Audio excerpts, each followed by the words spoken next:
Meus queridos irmãos e amigos, bom dia a todos vocês, bom sábado mais uma vez. Eu sei que quando eu falei agora há pouco, alguns não estavam aqui. É, é muito bom estar aqui convosco. Como os irmãos sabem, eu só consigo estar aqui na Igreja de Torres uma vez por mês, ao sábado pela manhã, quando consigo. E nós temos as nossas reuniões de oração, às terças-feiras, que é pela internet. Muitos de vocês conseguem participar conosco. E é realmente muito bom poder encontrar os irmãos, sobretudo porque hoje nós temos aqui uma cerimônia especial, que é eu prefiro que aumente um pouquinho mais, João, o micro, por favor, porque eu não falo muito alto, então me ajuda. Obrigado. Pronto, obrigado. Obrigado mesmo. Então nós temos hoje uma cerimônia muito importante aqui, que é a cerimônia da Santa Ceia.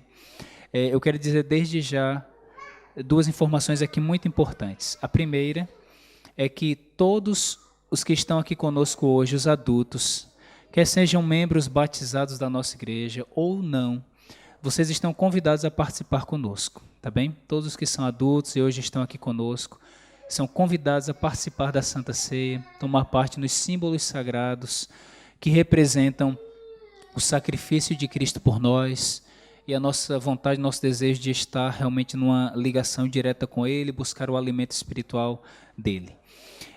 Já as crianças que não são batizadas, essas devem apreciar a cerimônia assistindo e vendo todo o ritual que acontece.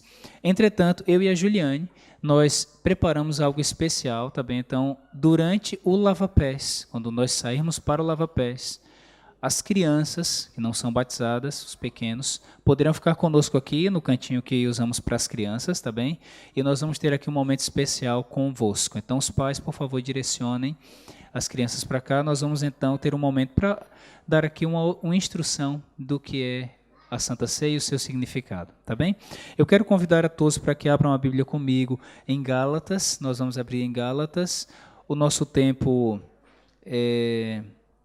avança um pouquinho, eu vou tentar aqui ser muito breve nas minhas considerações, não quero fazer exatamente uma pregação, mas nós vamos aqui abrir no livro de Gálatas e vamos ver algumas passagens bíblicas, tá bem?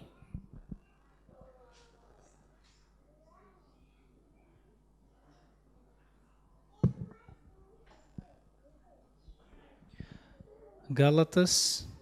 Você já pode deixar a Bíblia aberta. Antes de lermos alguns versos aqui, nós vamos dar umas voltas no livro de Gálatas. Eu quero lembrar aqui um episódio que aconteceu, não diria que é um episódio, mas um fato histórico. Eu não sei quantos já tiveram a oportunidade de visitar a Alemanha. Eu já tive esse privilégio e fui até Berlim. E Berlim é uma cidade rica em história, sobretudo na história mais recente, mundial. E em Berlim, para além de tudo que é possível ver a nível pronto, os turistas visitam vários pontos, nós temos ali a lembrança do Muro de Berlim. Existe uma parte da cidade onde ainda há partes do muro que continuam erguidas, e existe também ao redor da cidade, eles deixaram assim no chão aquelas cicatrizes do Muro de Berlim. O Muro de Berlim, ele foi construído literalmente do dia para a noite, ou melhor, da noite para o dia. Em 13 de agosto de 1961, enquanto as pessoas dormiam, aquele muro, a princípio foi uma cerca, não é? Uma grande cerca que foi levantada, e depois o muro foi sendo completado, e eram 66 quilômetros de muro. Estamos a falar aqui de um muro de uma grande extensão. Quem construiu? Vocês sabem que naquela altura havia a chamada Guerra Fria, certo? A ideia mais capitalista, a ideia mais comunista, socialista, enfim. Naquela altura havia uma grande divisão entre os dois lados. E o lado oriental da Alemanha, certo, que era o lado socialista, junto da União Soviética, construiu um muro ao redor do lado que estava conectado ali politicamente aos Estados Unidos da América, e o outro lado, a outra forma de pensar, a outra ideologia. Portanto, imagine comigo se você estivesse lá na sua cidade e dormisse, e quando acordasse, houvesse ali uma cerca que te impedisse de atravessar para o outro lado. Foi algo dramático porque há relatos, há registros históricos de famílias que foram separadas, casais, há histórias de romances que foram interrompidos. E entendam que depois que aquele muro foi estabelecido, as pessoas não podiam atravessar de um lado para o outro. E pior, naquela altura não havia os meios de comunicação que nós temos hoje. Então, houve pessoas, famílias, que foram separadas, quase que para alguns foi para sempre, porque nunca mais voltaram a ver um ao outro. E o muro, ele durou algumas décadas, foram quase 3 décadas.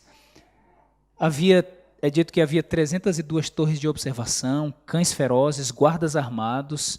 Muitas pessoas morreram ao tentar atravessar o muro de alguma forma, ou por baixo, ou por cima, ou por qualquer lado. Meus irmãos, o Muro de Berlim foi um acontecimento histórico que trouxe muita dor para muita gente. A questão é que em 9 de novembro de 1989, o Muro de Berlim caiu. Ele foi derrubado. E quando o Muro de Berlim caiu, alguns de vocês já eram vivos naquela altura. Eu ainda não era. Já era. Mas era muito criança, realmente eu não lembro. Mas depois você pode até na net procurar há imagens até emocionantes do momento em que o muro é derrubado e as pessoas a celebrar. Só que eu fui pesquisar um pouquinho sobre o que ocorreu na Alemanha, na tal reunificação da Alemanha depois da queda do muro.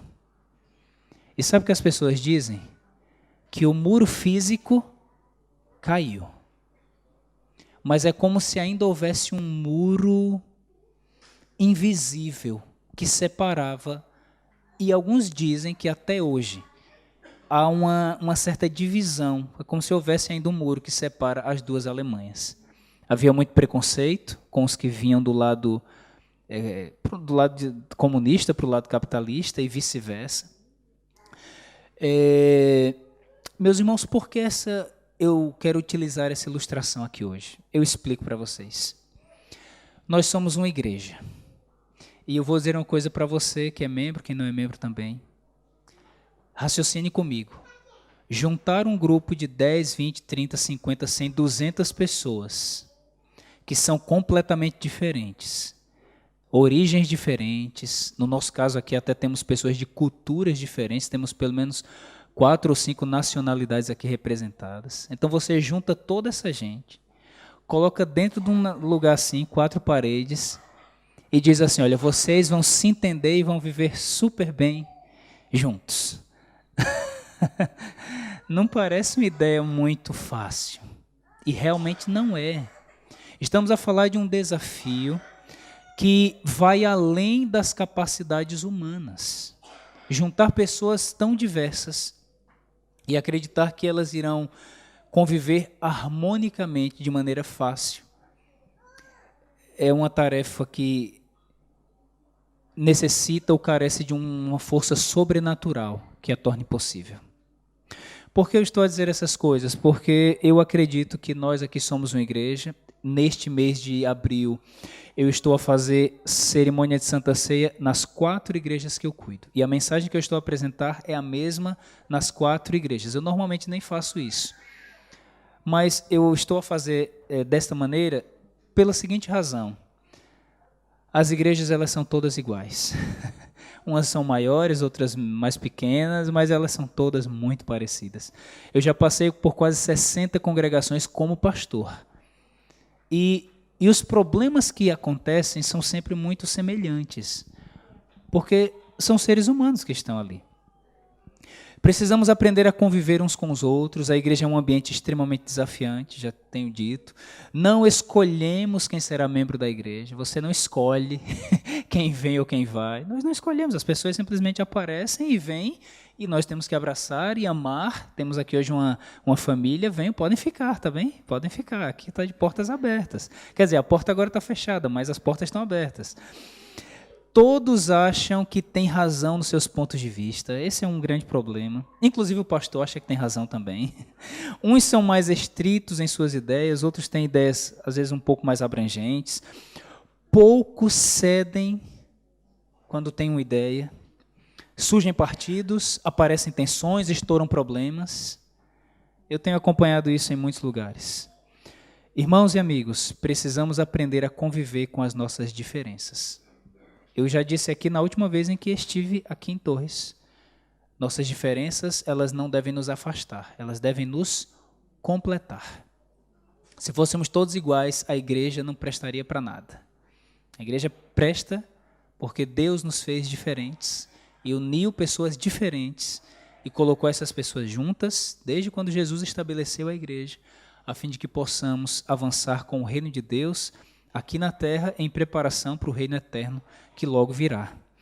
A igreja é cheia de pessoas problemáticas, mas há sempre vaga para mais um. Bem-vindos, tá bem? Bem-vindos. Tem problemas? Pode vir, está no lugar certo. Agora, obviamente, na lição da Escola Sabatina hoje falamos um pouquinho sobre isso. Nenhum de nós é problemático e quer continuar a ser. Todos nós estamos aqui à procura da cura, do crescimento, queremos melhorar, eu imagino que você também está à procura disso. Porque o livro de Gálatas, vamos aqui ao capítulo 4 e vamos entender a carta que Paulo escreveu aos Gálatas. Paulo é o maior autor do Novo Testamento.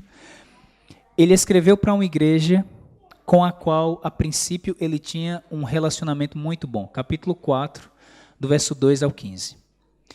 Aqui na minha versão diz assim, capítulo 4, do 12 em diante: sede qual eu sou, pois também eu sou como vós. Irmãos, assim vos suplico, em nada me ofendestes. E vós sabeis que vos preguei o evangelho a primeira vez por causa de uma enfermidade física. E posto que a minha enfermidade na carne vos foi uma tentação, contudo não me revelastes desprezo nem desgosto, antes me recebestes como anjo de Deus, como o próprio Cristo Jesus. Alguns estudiosos da Bíblia, Gálatas, eu estou no capítulo 4, tá bem? Li o 4 a partir do verso 12 até o verso 14. O que nós identificamos aqui é Paulo dizer assim, olha, irmãos, vocês, no começo, quando eu estive convosco, foram muito carinhosos comigo. E a minha enfermidade física não era uma tentação para vocês, mas não causou desgosto a vocês. Alguns entendem que Paulo, ao falar dessa enfermidade, ele poderia estar aqui a fazer referência a uma enfermidade física nos olhos. Alguns dizem que Paulo tinha uma enfermidade nos olhos, era como se fosse um gênero de uma conjuntivite crônica, aquilo não sarava nunca, e os olhos ficavam sempre vermelhos, inflamados, e talvez ali ia correr alguma secreção. Então imaginem vocês se eu estivesse hoje a pregar aqui nestas condições. Quem está aí a olhar, é incômodo ver aquilo. E Paulo diz, olha, eu tinha uma condição física, alguns entendem que seria isso, mas isso para vocês não foi motivo de vocês me desprezarem. Pelo contrário, ele diz, se vocês pudessem, arrancariam os olhos e me dariam. Para ver como era a relação de amor e de afeto entre Paulo e aquela igreja. Veja o verso 15, é quando ele faz a afirmação. Ele diz, que é feito, pois, na vossa exultação, pois vos dou testemunho de que, se possível fora, teríeis arrancado os próprios olhos para nos dar. Ou seja, essa era a relação inicial entre Paulo e a igreja da Galácia. Agora veja o verso 16. Tornei-me porventura vosso inimigo por vos dizer a verdade? Os que vos obsequiam não o fazem sinceramente, mas querem afastar-vos de mim, para que o vosso zelo seja em favor deles. Paulo passou a repreender a igreja por comportamentos distorcidos, e aqui é dito que alguns se revoltaram com Paulo e quiseram enxergá-lo agora como um inimigo. E ele diz, olha, eu não sou vosso inimigo porque eu disse a verdade para vocês. E ele diz mais, agora há falsos mestres em vosso meio, que talvez ao ensinar o que ensinam, ganham o vosso favor, mas vos conduzem ao erro. Portanto, o que nós encontramos aqui nos versos 15 e 16 é que havia alguma tensão na igreja e também surgiu alguma tensão na relação com o apóstolo Paulo. Qual era a razão da tensão ou qual era a possível causa? Vamos aqui ao capítulo 1, versos 6 em diante. E no capítulo 1, a partir do verso 6, Paulo diz: Admira-me que estejais passando tão depressa daquele que vos chamou na graça de Cristo para outro evangelho. Prestem atenção à expressão outro evangelho, o qual não é outro, senão que há alguns que vos perturbam e querem perverter o evangelho de Cristo. Mas ainda que nós, ou mesmo um anjo do céu, vindo vos pregue evangelho, que vá além do que vos temos pregado, seja o quê? Anátema, ou seja, uma coisa rejeitada por Deus. Assim como já dissemos, e agora repito, se alguém vos prega evangelho, que vá além daquele que recebestes, seja anátema. Ou seja, Paulo diz, eu ensinei o verdadeiro evangelho, vocês já ouviram também o verdadeiro evangelho. Agora, se vem outro evangelho, rejeitem. Qual era esse tal outro evangelho aqui no contexto da carta aos Gálatas? Há algumas hipóteses. Eu vou ficar com a hipótese do capítulo 5, versos 2 e 3. Qual era possivelmente o falso evangelho ensinado aqui, que trazia tensão à igreja? Eu, Paulo, vos digo que, capítulo 5, verso 2, vos digo que, se vos deixar de circuncidar, Cristo de nada vos aproveitará. De novo testifico a todo homem que se deixa circuncidar, que está obrigado a guardar toda... Ou seja, qual era o ensinamento? Possivelmente. Eles diziam, olha, todas as pessoas que não são do povo judeu, aceitam o evangelho de Cristo, elas estão obrigadas a praticar a circuncisão. Circuncisão era uma espécie de uma cirurgia que de maneira muito rústica era feita no órgão sexual masculino. E os judeus praticavam isso ao longo dos séculos, mas depois que veio o cristianismo, Paulo vai dizer, inspirado por Deus, que o batismo substitui a circuncisão. Ssó que alguns não... E eu tento perceber o lado dos judeus, irmãos. Por séculos era o que se fazia, e a partir de agora não se faz mais, mas é isso mesmo. E eles não aceitavam e diziam, olha, vocês têm que circuncidar. E não só, tem que circuncidar e guardar a lei. E quando se fala na lei em Gálatas, há até um debate sobre isso. Qual era a lei? A lei das cerimônias? Era a lei moral? Afinal, qual era a discussão? O fato é que Paulo diz, se vocês que aceitaram o evangelho entenderem que são obrigados a circuncidar, tem que guardar toda a lei, e aí Paulo inicia aqui uma argumentação com eles. Qual era a tensão que havia na igreja? A exigência por uma prática espiritual, supostamente, que te habilitasse perante Deus. Eles diziam, olha, se você não fizer isso, não estará habilitado perante o Senhor. Meus amigos, vejam comigo também capítulo 6, verso 13. 6:13. 6:13. Pois nem mesmo aqueles que se deixam circuncidar guardam a lei, antes querem que vos circuncideis para se gloriarem na vossa carne. Então ele diz, olha, na verdade, estão a praticar a circuncisão, não guardam a lei, e afinal estão mais querendo glória própria do que qualquer outra coisa. Havia tensão dentro da igreja. E vamos aqui voltar ao capítulo 5, para nós percebermos qual era o resultado final que eles estavam colhendo. Capítulo 5, verso 15. 5:15, estão aí comigo? Paulo diz, se vós, porém, vos mordeis e devorais uns aos outros, vede que não sejais mutuamente destruídos. Eu acho que eu não preciso explicar que esse morder e devorar aqui é metafórico. Ninguém estava a morder um ao outro e tentar comer, não era um canibalismo real, literal. Mas aqui havia um canibalismo espiritual. Os irmãos da igreja estavam a devorar uns aos outros, estavam a brigar. Ali havia um contexto, era uma questão que envolvia um bocado de teologia, ok? Diferença de interpretação. Mas a verdade é que os problemas de relacionamento, eles se multiplicam e estão presentes em qualquer grupo de pessoas. E as pessoas precisam aprender a superar esses problemas. E a igreja da Galácia foi convidada a superar os problemas que tinha. A igreja de Torres Vedras, hoje, recebe o mesmo convite. Eu recebo o mesmo convite. Deus diz assim, olha, você quer alcançar uma maturidade, quer crescer, quer ser semelhante a Cristo, nós cantamos um hino agora há pouco, né? Ser igual a Cristo. Então é o seguinte, vocês precisam parar de devorar uns aos outros. Porque ele diz qual é o resultado que vai acontecer com quem pratica isso. Ele diz assim, os dois lados vão se perder. Estão a perceber aqui que no final Paulo, ele diz claramente, olha, não é que eu estou do lado de A ou de B, no final todos vão se perder. Todos perdem, ninguém ganha com isso. Portanto, aqui, meus irmãos, nós temos, no mesmo capítulo, a partir do verso 19, Paulo elaborar o seguinte desenho. Primeiro, obras da carne, 5,19. Ora, as obras da carne são conhecidas e são. Quais são as obras da carne?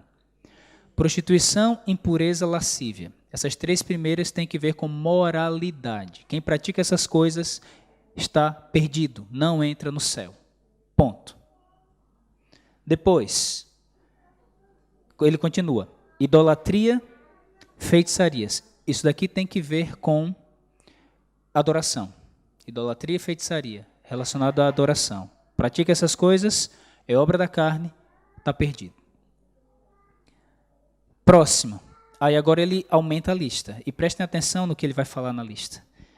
Inimizades, porfias, ciúmes, iras, discórdias, dissensões, facções, invejas. Eu não sei se você contou bem, mas ele fala 3 obras da carne do ponto de vista moral, 2 do ponto de vista da adoração, e eu acho que 8 ou 9 que tem que ver com relacionamentos humanos. É isso mesmo. Pelo menos Paulo aqui nesse contexto, ele dá mais ênfase aos pecados relacionados com falta de gestão. Você não sabe gerir os relacionamentos. E não sabe por quê. Pronto, as razões são diversas. Vão haver muitas raízes para tal problema. Talvez a forma como... E, meus irmãos, eu vou dizer uma coisa para vocês. Eu, quando paro para pensar nisso daqui, eu tremo. Porque eu sou um ser humano igual a vocês. Hoje a gente está aqui para fazer uma Santa Ceia. E é possível que alguém diga assim, não, eu não vou participar da Santa Ceia porque eu não consigo perdoar José, João, são nomes aleatórios, tá? São os mais populares, né? Não, eu não vou participar porque eu não consigo perdoar. Meu amigo. Não, eu não vou participar porque se aqui há um pecado, se você está agarrado num desses pecados, porque quando pensamos em pecado acariciado, temos a ideia de uma coisa secreta que ninguém sabe, mas pecado oculto é uma coisa, pecado acariciado é outra. Pode ser a mesma, mas é outra, são conceitos diferentes. O pecado oculto é aquele que todo mundo sabe, eu também sei, mas eu estou agarrado com ele. E alguns são invejosos, por exemplo. Tem gente que é invejosa. Tem pessoa que é invejosa e ela sabe, e toda a gente sabe, e alguns enchem a boca para dizer, eu sou invejoso mesmo. Está perdido, amigo. Está perdido, não pode ser. E aqui ele vai... Pronto, Paulo elabora mais pontos. Eu não vou ficar aqui me detalhando em cada um deles. Mas preste atenção naquilo que talvez possa ser um ponto frágil na sua caminhada. Talvez uma pedra de tropeço para você. Nós, como seres humanos, precisamos aprender a andar juntos. Perdoar e receber perdão. Abraçar quem precisa. Levantar. Irmãos, nós somos igreja. Deixa eu explicar uma coisa para você. Eu não sei se você é tão louco a ponto de quando o seu dedo se machuca, você olhar para o dedo que está a sangrar e começar a rir. Dizer, olha, meu dedo está machucado, que coisa linda. Alguém aqui faz isso? Porque dentro da igreja, se um membro está machucado, nós vamos sentir de algum tipo de prazer. Isso é distúrbio. Quem sente prazer com dor tem algum distúrbio psicológico, precisa até de ajuda profissional. Não podemos sentir prazer com a dor de um outro membro. Prazer, alegria, não. Nós somos uma família. Se alguém sofre, eu tenho que sofrer junto. É um povo só, irmãos. E eu sei que é difícil porque, como eu falei já aqui hoje, nós não escolhemos quem vai ser membro da nossa igreja. E há pessoas que a gente... Eu sei, eu já passei por isso. Uma vez uma pessoa disse assim para mim, pastor, eu não suporto nem o som da sua voz. Quando o pastor está falando, me dá dá vontade de sair de dentro da igreja. Eu já ouvi isso de um membro uma vez, há muito tempo atrás, não foi aqui não. Mas pode ser que alguém aqui tenha a mesma realidade. Somos seres humanos. Infelizmente, essa é a nossa natureza. Qual é o chamado de Deus para nós? Ultrapassarmos isso, pelo poder que vem dele. Vamos concluir aqui, então, versos 22 e 23, há uma salvação para nós, tá bem? Versos 22 e 23. Só lembrando que no final do verso 21 ele diz que os que praticam as obras da carne não entram no reino dos céus. Verso 22, mas o fruto do Espírito é amor, alegria, paz, longanimidade, benignidade, bondade, fidelidade, mansidão, domínio próprio. E contra estas coisas não há lei. E os que são de Cristo crucificaram a carne com as suas paixões e concupiscências. Que lindo! O fruto do Espírito é o resultado da presença tranquilizadora do Espírito Santo no agitado coração humano. Isso é o fruto do Espírito. E aqui na Igreja de Torres a gente tem eles ali na parede para ninguém esquecer. Agora, eu leio só mais 2 versos e concluímos. Primeiro, capítulo 5, verso 14. Porque toda lei se cumpre em um só preceito, a saber, amarás o teu próximo como a ti mesmo. Para um povo que falava tanto em obediência, Paulo diz, aqui está o resumo do que deve ser obediência. Agora, amar é um amor que repreende, é um amor que ajuda, é um amor que exorta, é um amor que compreende, é um amor restaurador. Capítulo 6, verso 15. Pois nem 6,15. E aqui está o apelo final do apóstolo Paulo, e é o meu apelo também nesta manhã. Pois nem a circuncisão é coisa alguma, nem a incircuncisão, mas o ser nova criatura. E é na carta aos Gálatas que Paulo diz assim, não sou mais eu quem vive, mas Cristo vive em mim. E é por isso que ele diz, sejam irmãos como eu sou. Jesus vive em mim, não é circuncisão, não é incircuncisão, o que importa é o ser uma nova criatura. Hoje, ao participarmos da Santa Ceia, ao lavarmos os pés, vocês sabem que o lava-pés significa um pequeno batismo, é uma miniatura de batismo para quem já é batizado. Para quem não é batizado, quem sabe um ensaio, é dizer assim, Senhor, eu quero me conectar sim contigo. Depois, nós temos aqui o pão e o vinho, o sacrifício de Cristo, que tem uma relação estreita com receber o perdão divino e transmitir o perdão para quem precisa. Hoje, meus irmãos, a participarmos desta cerimônia, eu espero em Deus que nós possamos honestamente e humildemente pedir ao Senhor para que sejamos novas criaturas. Lembram do Muro de Berlim? O muro caiu, mas parece que de forma invisível ele continua até hoje erguido na vida de muitos. Deus em Cristo derrubou todos os muros que poderiam fazer separação entre nós e Ele e entre nós e nós. Deus derrubou os muros em Cristo. Por favor, não levante os muros que o Senhor já derrubou. Não faça isso. Que Deus nos abençoe. Posso fazer uma oração convosco? Senhor Deus, obrigado porque estamos aqui para uma cerimônia solene e santa. O teu chamado é para sermos novas criaturas. Somos diferentes, mas queremos ser um só povo, unido e que, guiado pelo Espírito Santo, consegue encontrar harmonia, consegue ajustar, aparar as arestas que existem. Um povo, Deus, onde um exorta o outro e nós juntos vamos até o fim, até a volta de Cristo. Nós queremos ser este povo. Cantamos hoje, fortalece a tua igreja aqui em Torres. Se nós, Deus, por alguma tendência carnal nossa, pessoal, estamos a levantar muros entre nós e alguma outra pessoa, muros que o Senhor já derrubou, Pai, perdão por este pecado, porque é pecado. Agora nós queremos, Deus, pedir ao Senhor que também nos dê um coração puro, uma mente sã, condições para que vivamos, Deus, em paz com o Senhor, em paz com os nossos semelhantes, mesmo que haja diferenças entre nós. Ó Deus, oramos dessa maneira, confiantes no teu poder restaurador, e em nome de Jesus. Amém.